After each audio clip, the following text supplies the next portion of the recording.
Good evening and welcome to Aware on the Air for the 10th week of 2015. Our program is presented by members and friends of AWARE, a local peace group. AWARE is an acronym for Anti-War, Anti-Racism Effort. I'm Carl Estabrook. Today, the Godfather's chief capo addresses the Godfather's family and calls for more killing of his enemies. I'm talking, of course, about Israeli Prime Minister Netanyahu and his speech to Congress this morning. In observance of the occasion, we present a special program tonight about who the killers are. We're reading John Pilger's article on the reckless lies of warmongers, why the rise of fascism is again the issue. We should say at the outset that by fascism, Pilger means not just the governments that emerged in Europe as a result of World War I and the Great Depression. He means any aggressive authoritarian government. And the leading one today is, of course, our own. The recent 70th anniversary of the liberation of Auschwitz was a reminder of the great crime of fascism, whose Nazi iconography is embedded in our consciousness. Fascism is preserved as history, as flickering footage of goose-stepping black shirts, their criminality terrible and clear. Yet in the same liberal societies whose war-making elites urge us never to forget, the accelerating danger of a modern kind of fascism is suppressed, for it is their fascism. And it was the fascism that was on display in the Congress this morning. The Nuremberg Tribunal, which judged the Nazi leaders after World War II, said, quote, "To initiate a war of aggression is not only an international crime, it is the supreme international crime, differing only from other war crimes in that it contains within itself the accumulated evil of the whole," close quote. Had the Nazis not invaded Europe, Auschwitz and the Holocaust would not have happened. Had the United States and its satellites not initiated their war of aggression in Iraq in 2003, almost 1 million people would be alive today, and Islamic State, or ISIS, would not have us in thrall to its savagery. They are the progeny of modern fascism, weaned by the bombs, bloodbaths, and lies that are the surreal theater known as the news. Like the fascism of the 1930s and 40s, big lies are delivered with the precision of a metronome, thanks to an omnipresent, repetitive media and its virulent censorship by omission. Pam Creasy will read the second section. Pam Carsey. Carsey, I'm sorry. That's all right. Forgive me. Take the catastrophe in Libya. In 2011, NATO launched 9,700 strike sorties against Libya, of which more than a third were aimed at civilian targets. Uranium warheads were used. The cities of Misrata and Sirte were carpet bombed. The Red Cross identified mass graves, and UNICEF reported that most of the children killed were under the age of 10. The public sodomizing of the Libyan president, Muammar Gaddafi, with a rebel bayonet, was greeted by the then U.S. Secretary of State, Hillary Clinton, with the words, "We came, we saw, he died." His murder, like the destruction of his country, was justified with a familiar big lie. He was planning genocide against his own people. "We knew that if we waited one more day," said President Obama, "Benghazi, a city the size of Charlotte, would suffer a massacre that would have reverberated across the region and stained the conscience of the world." This was the fabrication of Islamist militias facing defeat by Libyan government forces. They told Reuters there would be a real bloodbath, a massacre like we saw in Rwanda. Reported on March 14, 2011, the lie provided the first spark for NATO's inferno, described by David Cameron as a, quote, humanitarian intervention. secretly supplied and trained by Britain's SAS, many of the rebels would become ISIS, whose latest video offering shows the beheading of 21 Coptic Christian workers seized in Sirte, the city destroyed on their behalf by NATO bombers. For Obama, David Cameron, and then French President Nicolas Sarkozy, Gaddafi's true crime was Libya's economic independence and his declared intention to stop selling Africa's greatest oil reserves in US dollars. The petrodollar is a pillar of American imperial power. Gaddafi audaciously planned to underwrite a common African currency backed by gold, establish an all-Africa bank, and promote economic union among poor countries with prized resources. Whether or not this would happen, the very notion was intolerable to the U.S. as it prepared to enter Africa and bribe African governments with military partnerships. Following NATO's attack under cover of a Security Council resolution, Obama wrote Garakai Chengu, no, I'm sorry, I'm going to read that sentence again. Following NATO's attack under cover of a Security Council resolution, Obama, wrote Garakai Chengu, confiscated $30 billion from Libya's central bank, which Gaddafi had earmarked for the establishment of an African central bank and the African gold-backed dinar currency. Which is Before we start that, we might point out that you're watching We're on the Air. We're presenting tonight John Pilger's essay, The Reckless Lies of Warmongers. That essay will be on our Facebook page if you want to see the whole thing. We're presenting it in sections here, and we have a little time for comments on it. Pam, did you want to comment on the Libyan question? You raised this when we were talking about it the other day. Well, because I had never heard about that.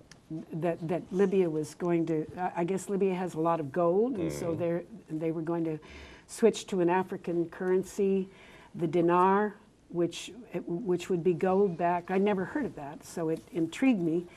I Googled it last night. Apparently, it's a controversial issue. You know, I think Dean Baker commented that he did not think it was in the long run that important. Others think it was. And there was some commentary I read that said that, you know, Saddam, interestingly enough, had just switched to the euro in terms of marketing its oil. Yep. And there are speculations about that. So it is a question, just how much the banks have to do with all this murder and rape and pillage going on, and just what the you know, where they stand and all that, The question how much effect they have. Of the American destruction of the Libyan government in 2011. After all, this was a major operation of the Obama-Clinton regime, and Hillary Clinton was apparently the major instigator behind it in the American government. That's probably an issue that won't go away. We should be talking about it a little more as the rush to make Hillary Clinton president continues. Other comments on the Libyan affair? Anyone? We'll go on with John Pilger's article, who are the reckless lies of warmongers, with Section 3 with Karen Evans-Levy. The humanitarian war against Libya drew on a model close to Western liberal hearts, especially in the media. In 1999, Bill Clinton and Tony Blair sent NATO to bomb Serbia because, they lied, the Serbs were committing genocide against ethnic Albanians in the secessionist province of Kosovo.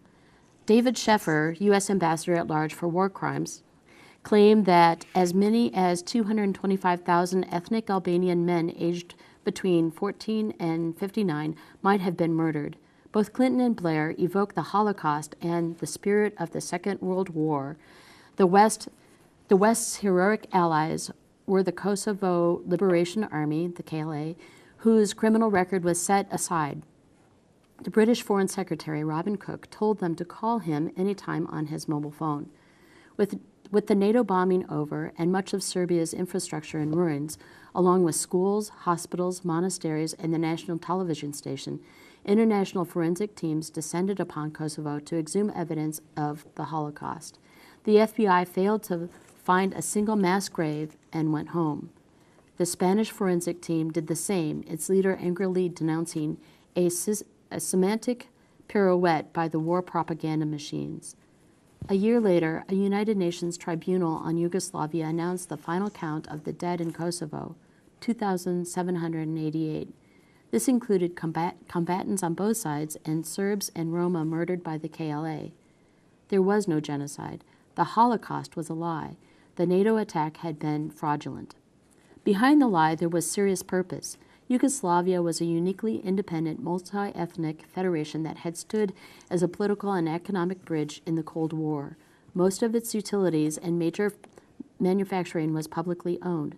This was not acceptable to the expanding European community, especially newly united Germany, which had begun a drive east to capture its natural market in the Yugoslav provinces of Croatia and Slovenia.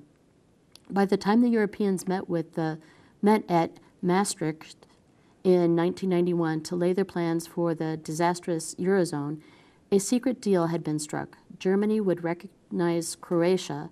Yugoslavia was doomed. In Washington, the U.S. saw that the struggling Yugoslav economy was denied World Bank loans. NATO, then an almost defunct Cold War relic, was reinvented as imperial enforcer. At a 1999 Kosovo peace conference in Rambouillet in France, the Serbs were subjected to the enforcers' duplicitous tactics. Duplicitous. Oh, that makes sense. There you go. Duplicitous tactics. The Rambouillet Accord included a secret Annex B, with which the U.S. delegation inserted on the last day. This demanded the military occupation of the whole of Yugoslavia, a country with bitter memories of the Nazi occupation, and the implementation of a free market economy and the privatization of all government assets. No sovereign state could sign this. Punishment followed swiftly. NATO bombs fell on a defenseless country. It was the precursor to the catastrophes in Afghanistan and Iraq, Syria and Libya, and Ukraine. Thank you, Karen. Comments on this section is the Yugoslav War, the U.S. attack on Serbia in 1999. Bill Clinton's attack on Serbia in 1999 is, I think, becoming increasingly important in retrospect. Pilger makes the very important point that NATO was refurbished for this attack. The U.S., with its European ally Germany, wanted to reduce the threat of a good example, the notion of a country running its economy in a way that did not fit in with the neoliberal European Union. And instead of alleging these false genocidal comments that Karen was just talking about, and going to the UN, as international law would require, and getting a UN declaration that something must be done in Southeast Europe. No, instead, Clinton specifically avoided going to the UN and said, no, this is a job for NATO. Who, everybody said? Who's that? Oh, NATO. We remember NATO. That was going to protect us from the Russians taking Connecticut in 1945, right? And so they put NATO back together, and NATO carried on the war against Serbia. It was, of course, the United States and the United States military, which is the mainstay of NATO. But as an example of the way in which the U.S. uses gets around international law in order to carry out its imperial actions, I think Serbia will stand as important an example as Libya. And as a footnote, we might say that in her campaign biography, Hillary Clinton says that she had to buck up Bill Clinton to go ahead and kill people in Serbia. He wasn't really up to it, but she made him do it. If you've seen the first sections of House of Cards on Netflix, you know what they're thinking of. You're watching Aware on the Air. Other comments on this, Michael? In Germany, I have a Croatian friend who emigrated as a result of the war and who lost both his parents during the Yugoslavian war. He was significantly formed by it, and that could be seen in that he he would never throw things away. He would save all groceries, and he was always in fright that a war could return. So that's results that that the war has brought, and that people are still aware of and will probably not forget in the next decades. Michael, you're going to read the section on Afghanistan? Since 1945, more than a third of the membership of the United Nations' 69 countries have suffered some or all of the following at the hands of America's modern fascism. They have been invaded, their governments overthrown, their popular movements suppressed. Their elections subverted, their people bombed, and their economies stripped of all protection. Their societies subjected to a crippling siege known as sanctions. The British historian Mark Curtis estimates the death toll in the millions. In every case, a big lie was deployed. Tonight, for the first time since 9/11, our combat mission in Afghanistan is over. These were the opening words of Obama's 2015 State of the Union address. In fact, some 10,000 troops and 20,000 military contractors, mercenaries, remain in Afghanistan on indefinite assignment. The longest war in American history is coming to a responsible conclusion, said Obama. In fact, more civilians were killed in Afghanistan in 2014 than in any year since the UN took records. The majority have been killed, civilians and soldiers, during Obama's presidency. The tragedy of Afghanistan rivals the epic crime in Indochina. In his lauded and much quoted book, The Grand Chessboard, American Primacy and its Geostrategic Imperatives, Zbigniew Brzezinski, the godfather of US policy from Afghanistan to the present day, writes that if America is to control Eurasia and to dominate the world, it cannot sustain a popular democracy, because the pursuit of power is not a goal that commands popular passion. Democracy is inimical to imperial mobilization. He is right. As WikiLeaks and Edward Snowden have revealed, a surveillance and police state is usurping democracy. In 1976, Brzezinski, then President Carter's national security advisor, demonstrated his point by dealing a death blow to Afghanistan's first and only democracy. Who knows this vital history? In the 1960s, a popular revolution swept Afghanistan, the poorest country on earth, eventually overthrowing the vestige of the aristocratic regime in 1978. The People's Democratic Party of Afghanistan, PDPA, formed a government and declared a reform program that included the abolition of feudalism, freedom for all regions, equal rights for women, and social justice for the ethnic minorities. More than 13,000 political prisoners were freed and police files publicly burned. The new government introduced free medical care for the poorest. Peonage was abolished. A mass literacy program was launched. For women, the gains were unheard of. By the late 1980s, half the university students were women, and women made up almost half of Afghanistan's doctors, a third of civil servants, and the majority of teachers. Every girl, recalled Saira Noorani, a female surgeon, could go to high school and university. We could go where we wanted and wear what we liked. We used to go to cafes and the cinema to see the latest Indian film on a Friday and listen to the latest music. It all started to go wrong when the Mujahedin started winning. They used to kill teachers and burn schools. We were terrified. It was funny and sad to think these were the people the West supported. The PDPA government was backed by the Soviet Union, even though, as former Secretary of State Cyrus Vance later admitted, there was no evidence of any Soviet complicity in the revolution.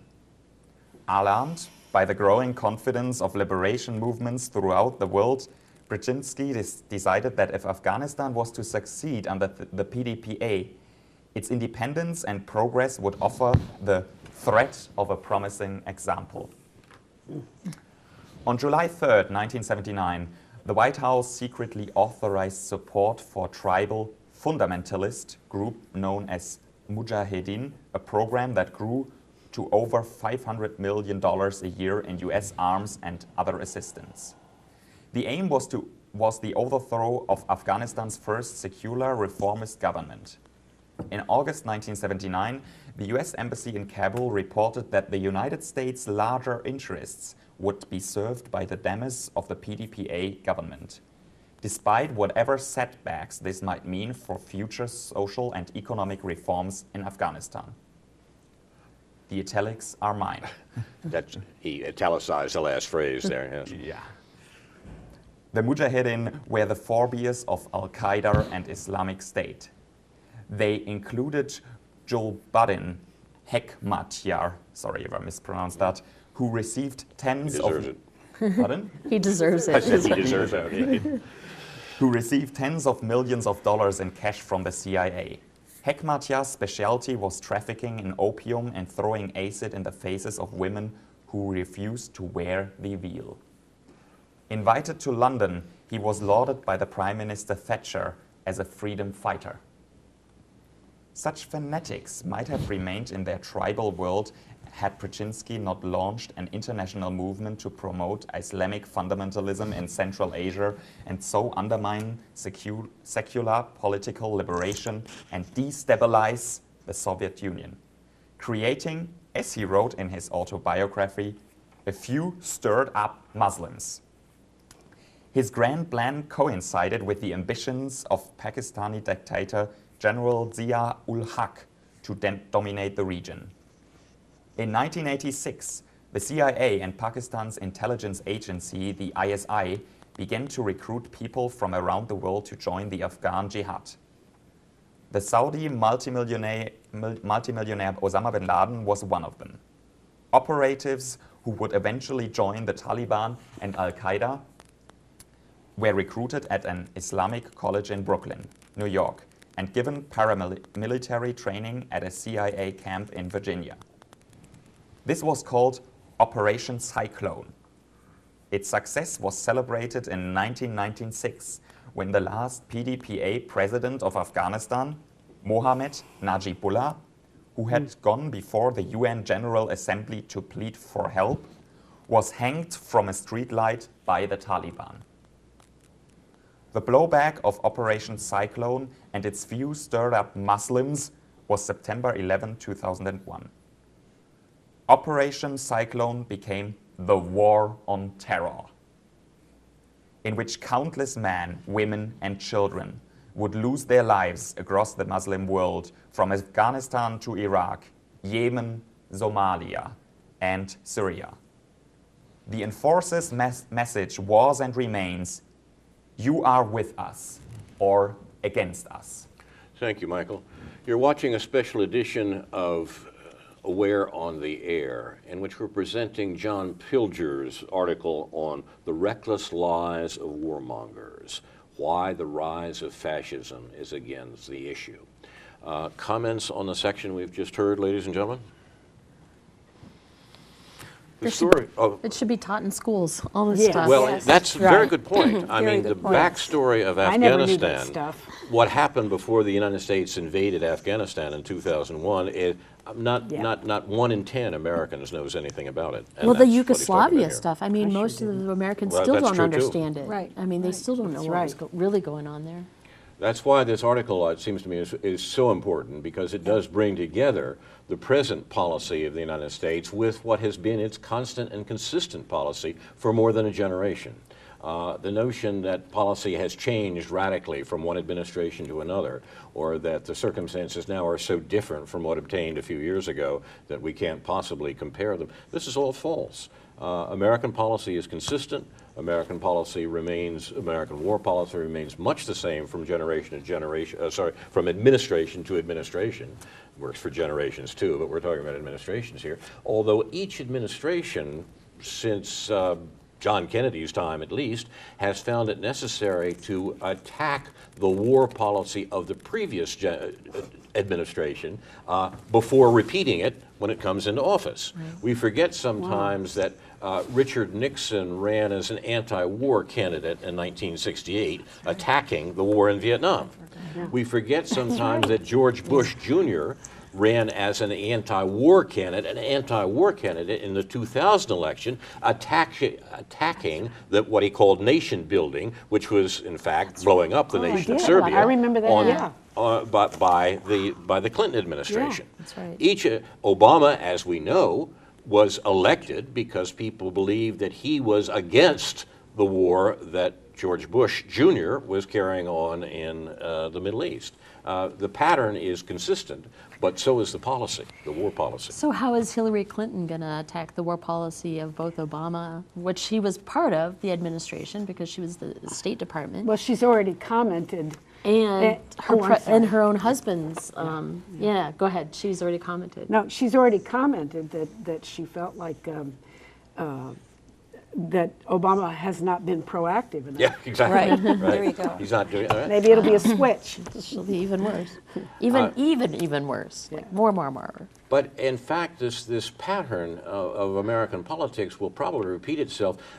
Rand Paul, who was involved in the CPAC conference, the Conservative Association, the Conservative meeting in Washington, which is a sort of tryout for Republican candidates, made as a centerpiece of his presentation an attack on Hillary's war. That's his phrase. And Hillary's war that he was talking about was the war in Libya, which has produced an ISIS group in Libya and a complete destruction, really, of the state structure of Libya and the beheadings that we watched on television last week. So this pattern of the out candidate, of the out party, attacking the war policy of the previous administration is going to be repeated if Rand Paul ends up as a Republican nominee.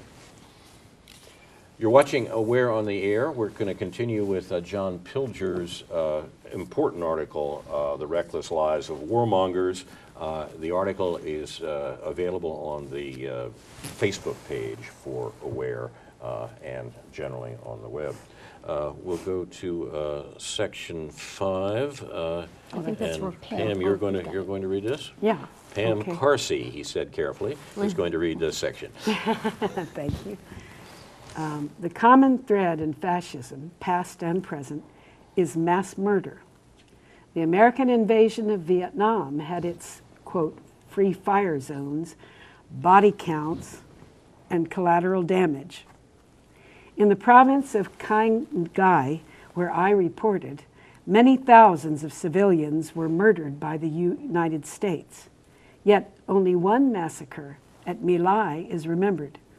In Laos and Cambodia, the greatest aerial bombardment in history produced an epic of terror, marked today by the spectacle of joined-up bomb craters, which, from the air, resemble monstrous necklaces. The bombing gave Cambodia its own ISIS, led by Pol Pot. Today, the world's greatest single campaign of terror entails the execution of entire families, guests at weddings, mourners at funerals. These are Obama's victims. According to the New York Times, Obama makes his selection from a CIA kill list presented to him every Tuesday in the White House Situation Room. He then decides, without a shred of legal justification, who will live and who will die. His execution weapon is the Hellfire missile carried by a pilotless aircraft known as a drone. These roast their victims and festoon the area with their remains. Each hit is registered on a faraway console screen as a bug splat. For goose steppers, wrote the historian Norman Pollock, substitute the seemingly more innocuous militarization of the total culture. And for the bombastic leader, we have the reformer monk blithely at work, planning and executing assassination, smiling all the while. Uniting fascism, old and new, is the cult of superiority. I believe in American exceptionalism with every fiber of my being, said Obama, evoking declarations of national fetishism from the 1930s. As the historian Alfred W. McCoy has pointed out, it was the Hitler devotee Carl Schmitt who said, "The sovereign is he who decides the exception." Oh, I like that. This sums up Americanism, the world's dominant ideology. That it remains unrecognized as a predatory ideology is the achievement of an equally unrecognized brainwashing. Insidious, undeclared, presented wittily as enlightenment on the march, its conceit insinuates Western culture. I grew up on a cinematic diet of American glory, almost all of it a distortion. I had no idea that it was the Red Army that had destroyed most of the Nazi war machine at the cost of as many as 13 million soldiers. By contrast, U.S. losses, including in the Pacific, were 400,000. Hollywood reversed this. The difference now is that cinema audiences are invited to wring their hands at the, quote, tragedy of American psychopaths having to kill people in distant places, just as the president himself kills them. The embodiment of Hollywood's violence, the actor and director Clint Eastwood, was nominated for an Oscar this year for his movie American Sniper, which is about a licensed murderer and nutcase. The New York Times described it as, quote, a patriotic, pro-family picture which broke all attendance records in its opening days. Comments, ladies and gentlemen? Well, the previews of that film, I'm referring to American Sniper, show him pointing his rifle at a child and then shooting him. How could that be a pro-family film? Well, just looking at the previews. Exactly. Well, it's got a child The thing in is it. this terrible quandary that this poor American hero is put into, you know. The focus is not on dead kids, No. because if we focus on dead kids, we'll talk about the hundreds of dead kids that are the result of Obama's drone campaigns.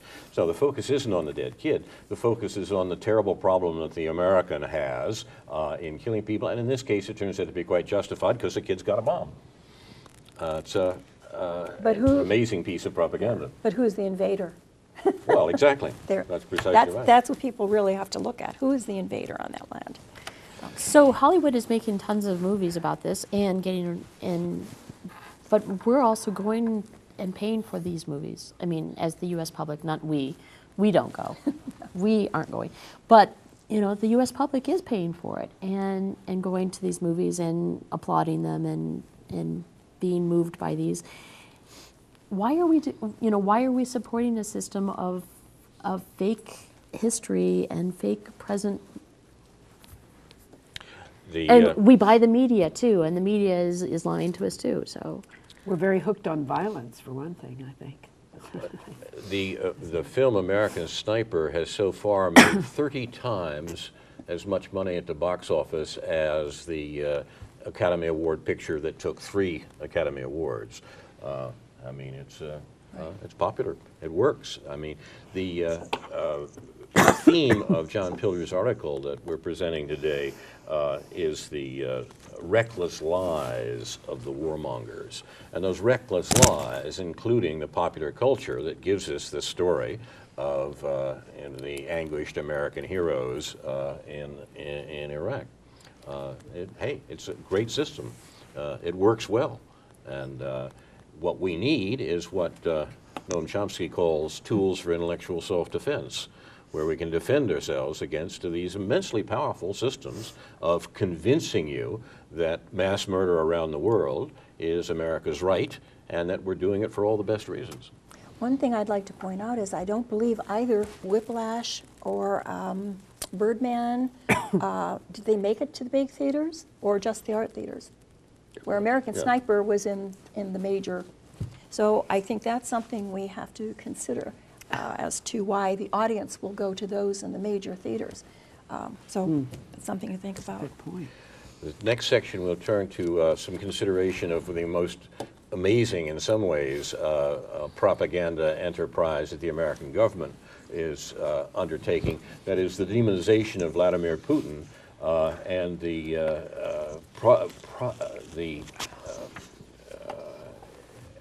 exacerbation of the proxy war in Ukraine that we've talked about on this program frequently.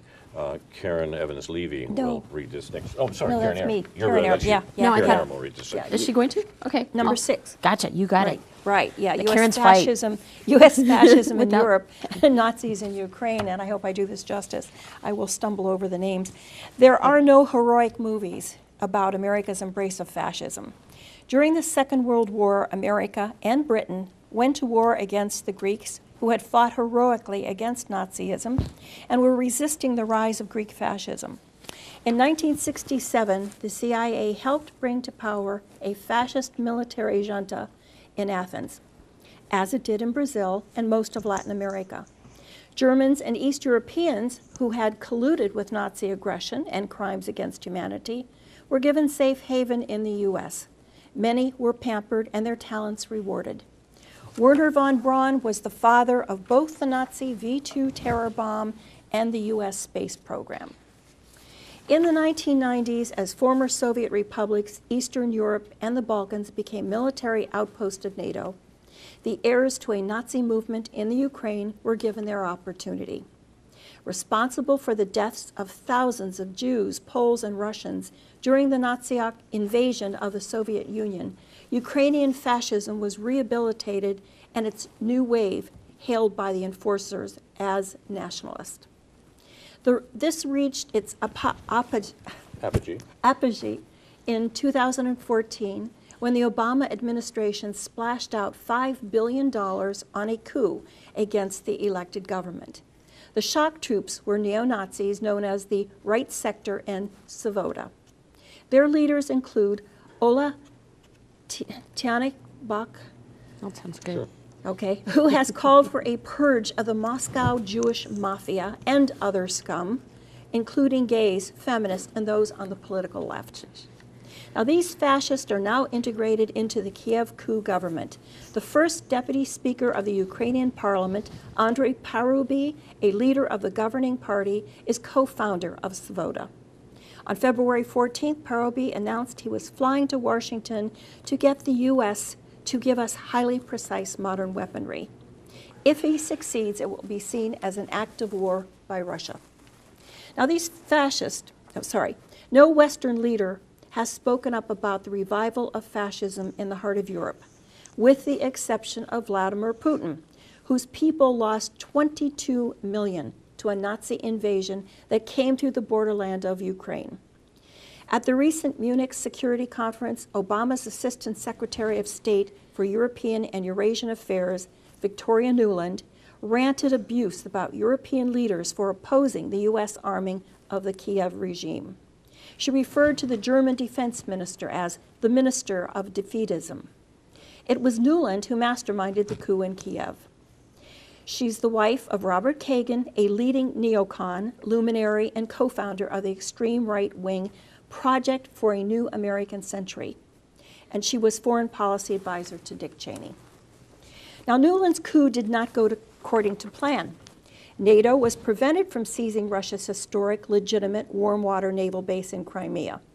The mostly Russian population of Crimea, illegally annexed to Ukraine by Nikita Khrushchev in 1954, voted overwhelmingly to return to Russia, as they had done in the 1990s. The referendum was voluntary, popular, and internationally observed. There was no invasion.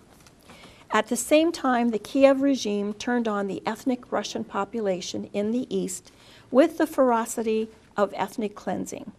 Deploying neo-Nazi militias in the manner of the Waffen-SS, they bombed and laid siege to cities and towns.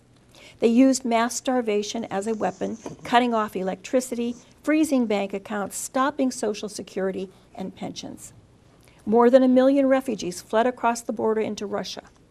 In the Western media, they became unpeople, escaping the violence caused by the Russian invasion. The NATO commander, General Breedlove, whose name and actions might have been inspired by Stanley Kubrick's Dr. Strangelove, announced that 40,000 Russian troops were massing. This is in the age of forensic satellite evidence. He offered none. Now, these Russian-speaking and bilingual people of Ukraine, a third of the population, have long sought a federation that reflects the country's ethnic diversity and is both autonomous and independent of Moscow.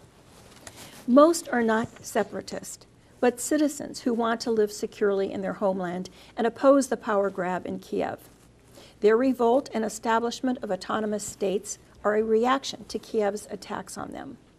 Little of this has been explained to Western audiences. On May 2nd, 2014, in Odessa, 41 ethnic Russians were burned alive in the trade union headquarters while police stood by. The right sector leader, Dmytro Yarosh, hailed the massacre as another bright day in our national history. In the American and British media, this was reported as a murky tragedy resulting from clashes between nationalists, neo-Nazis, and separatists, people collecting signatures for a referendum on a federal Ukraine. The New York Times buried the story, having dismissed it as a Russian propaganda, warnings about the fascist and anti-Semitic policies of Washington's new clients. The Wall Street Journal damned the victims, deadly Ukraine fire likely sparked by rebels, government says. And Obama congratulated the junta for its restraint.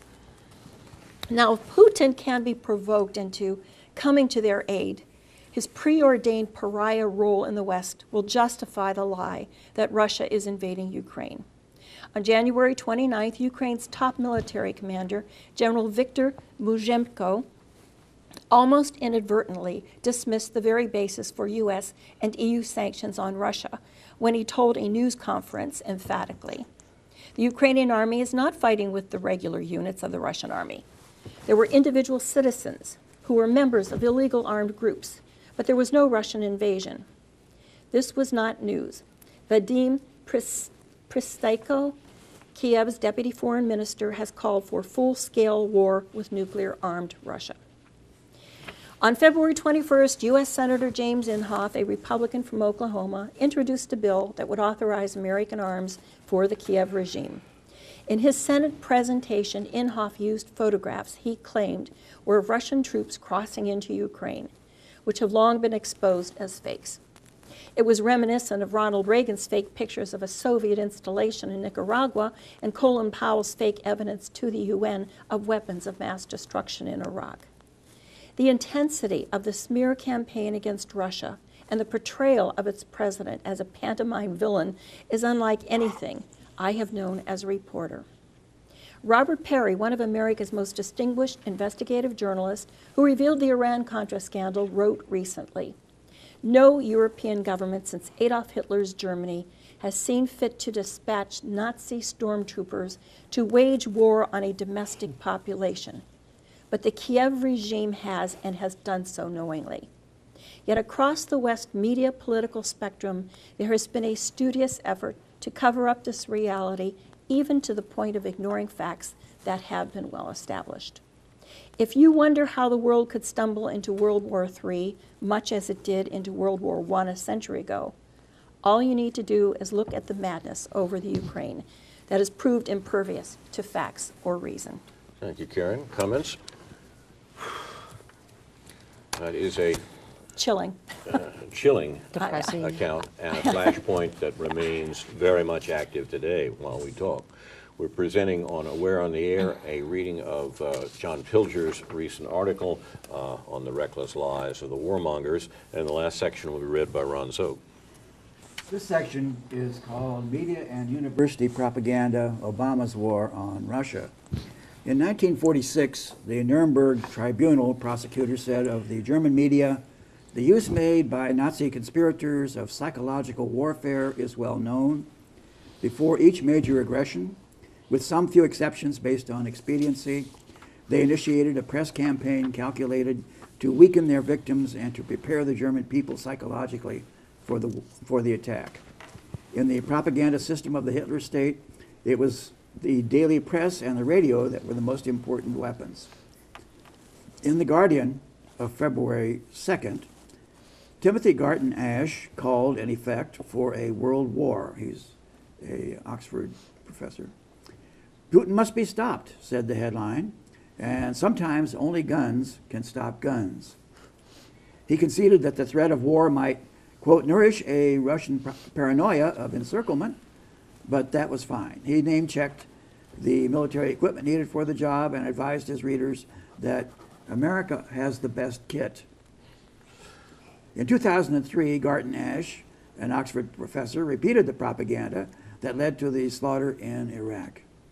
Saddam Hussein, he wrote, has, as Colin Powell documented, stockpiled large quantities of horrifying chemical and biological weapons and is hiding what remains of them. He's still trying to get nuclear ones. He lauded Blair as a Gladstonian Christian liberal interventionist. In 2006, he wrote, now we face the next big test of the West after Iran. The outbursts, or as Garton Ash prefers, the tortured liberal ambivalence, are not untypical of those in the transatlantic liberal elite who have struck a Faustian deal. The war criminal Blair is their lost leader. The Guardian, in which Garton Ash's piece appeared, published a full-page advertisement for an American stealth bomber. On a menacing image of the Lockheed Martin monster were the words, "The F-35, great for Britain." This American kit would cost British taxpayers 1.3 billion pounds, its F-model predecessors having slaughtered across the world. In tune with its advertiser, the Guardian editorial has demanded an increase in military spending. Once again, there is serious purpose. The rulers of the world want Ukraine, not only as a missile base, they want its economy. Kiev's new finance minister, Natalia Jaresko, is a former senior U.S. State Department official in charge of U.S. overseas investment. She was hurriedly given Ukrainian citizenship. They want Ukraine for its abundant gas. Vice President Joe Biden's son is on the board of Ukraine's biggest oil, gas, and fracking company. The manufacturers of genetically modified seeds, companies such as infamous Monsanto, want Ukraine's rich farming soil. Above all, they want Ukraine's mighty neighbor, Russia. They want to balkanize or dismember Russia and exploit the greatest source of natural gas on Earth. As the Arctic ice melts, they want control of the Arctic Ocean and its energy riches, and Russia's long Arctic land border. Their man in Moscow used to be Boris Yeltsin, a drunk, who handed his country's economy to the West. His successor, Putin, has reestablished Russia as a sovereign nation. That is his crime. The responsibility of the rest of us is clear. It is to identify and expose the reckless lies of warmongers and never to collude with them. It is to reawaken the great popular movements that brought a fragile civilization to modern imperial states. Most important, it is to prevent the conquest of ourselves, our minds, our humanity, our self-respect. If we remain silent, victory over us is assured, and a Holocaust beckons. Thank you, Ron. You've been listening to a presentation of John Pilger's article, The Reckless Lies of the Warmongers. The article will appear in its entirety on the Facebook page for Aware, and you can read it there, and we'd be happy to have your comments. Comments on what we've heard today. So it was published in the New York, where was it? It was, I think, Counterpunch. yeah, Counterpunch. That makes more sense. Counterpunch carried A it, lot but more it also turned up some other places, including John Pilger. The author is an Australian reporter who, as he mentioned in the piece, reported from Vietnam and elsewhere and has been doing this for a long time. He has a website under his name, John Pilger, Right. where it also appears. Right. And I think stopthewar.org, which is In a British, London. yeah. The one line that Ron read, sometimes only guns will stop guns, seems Yeah. like the that theme that the United States has taken over and over and over again in all of these Yeah, what sections. you need to stop a bad guy with a gun is a good guy with a gun. Yeah. But the funny thing Proven. is that we teach history of the civil rights movement, lauding Martin Luther King Jr. for his peaceful, and we don't even teach Malcolm X, who said, all right, our people need to defend themselves with guns. And so it's funny that we try to teach the kids, the minds, those young minds, that inside the United States, the only way to stand up is to do it peacefully, but everywhere else we go out and try to use guns on everything and kill everything that moves or pretends like it might be a threat to our economy.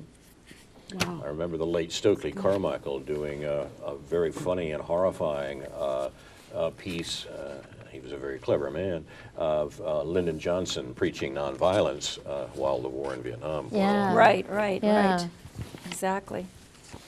Carl, were you going to read the last paragraph of this just to emphasize? Is there another paragraph? The responsibility of the rest of us is clear. It is to identify and expose the reckless lies of warmongers and never to collude with them. It is to reawaken the great popular movements that brought a fragile civilization to modern imperial states. Most important, it is to prevent the conquest of ourselves, our minds, our humanity, our self-respect. If we remain silent, victory over us is assured, and a Holocaust beckons. And concluding words of John Pilger's article, and I think Karen is right to underlie them. It is, in a sense, what we think our job here is at Aware on the Air, to talk about these things which are not being talked about programmatically by American media and the American government. We had an example of how this is done this morning when the Prime Minister of Israel spoke to an adoring Congress about the need for war with Iran. That was his subject. He picked up the subject that Timothy Garton-Ash, the British academic, is quoted as raising in the last section of Pilger's article here. Now we face the next big test of the West after Iraq, Iran. It's a big test of the West that we invaded Iraq and killed 1 million people, and now we're ready to do it again. This is the sort of thing that we should be aware of. If you've been following the right-wing or conservative media, you're finding more and more complaints about Obama's supposed appeasement and invoking Munich 1938, and so it's starting all over again, that we have to be tough and stand up to these people because we're the good guys, they're the bad guys, and it is therefore our right, indeed our duty, to eliminate them. Yeah, the Obama quote about exceptionalism. Oh my gosh, I'm sorry. All this stuff is really, really important and should be reread over and over again. Don't just listen to us, go read it yourself over again. Oh my gosh. And we'll have another occasion to talk about it, we hope. So, Wow. Well, as Pilger points out in the article here, is that, you know, if anyone thinks that we're not headed for World War III, just go back and look at the kind of rhetoric, look at the discussions, look at the things that were taking place as a prelude to World War I, which then did lead to World War II. So this is really, really frightening stuff that we're dealing with.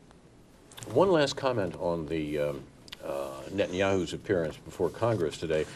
This has been discussed as an example of both domestic American politics and indeed domestic Israeli politics as well. It is, in fact, but it also sets up I think, a false alternative between the blatantly pro-war talk of the American Republican right and the Prime Minister of Israel, and the position of the American administration, which is able to paint itself as standing against war here.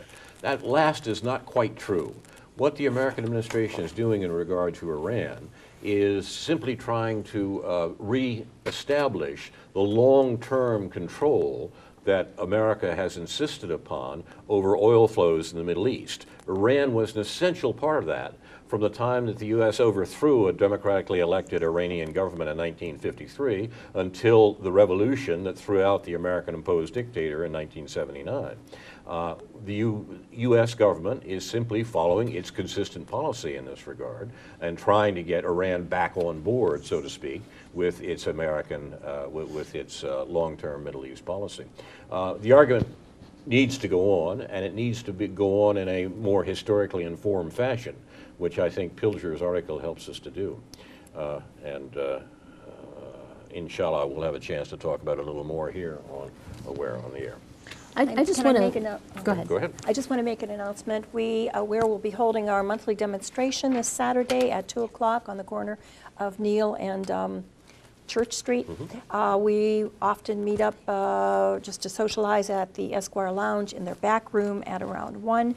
And on behalf of the local Prairie Greens Party here, the local chapter here, Rich Whitney will be speaking again. He's returning here March 14th at the Champaign Public Library, Room C, March 14th at 2 o'clock.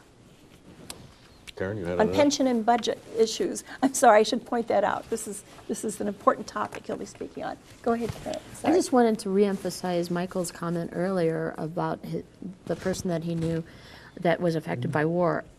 Every time that we do something like this, there are so many people that are affected by war. Someone in their family is killed, or they're forever changed by what we have done to them. And we can never undo what we are doing. I'd like to add something to that. Yeah, it's important to bring out those anecdotes, stories about real people and how it affected them. You know, when the whole deal came down with Abu Ghraib, and all those photos came out, my ex-husband was telling me about he was talking to this man who was, well, I believe he was from Iraq, but he was here in this country. And just in discussing that, this guy's face was just trembling. You could just, it was just palpable, the kind of effect this had on him. It was unbelievable. I think the problem is not more Americans are affected by what, in Right, fact, we've been right. doing around the world. We're insulated from it. I lived amongst many of the Chinese in Southeast Asia who had fled the Japanese bombs in China. And you want to talk about saving and fear of loud noises. It's pretty prophetic. You've been watching Aware on the Air, presented by members and friends of Aware, the anti-war, anti-racism effort of Champaign-Urbana, a local peace group, in the 10th week of 2015. Our show is produced and directed by Jason Liggett, thanks to whom also this program and others like it will be available on YouTube. Finally, Aware honors those who reveal the crimes of the U.S. government, which the rest of the world knows about but Americans don't: Manning, Assange, Snowden, and others who are being persecuted by the Obama administration.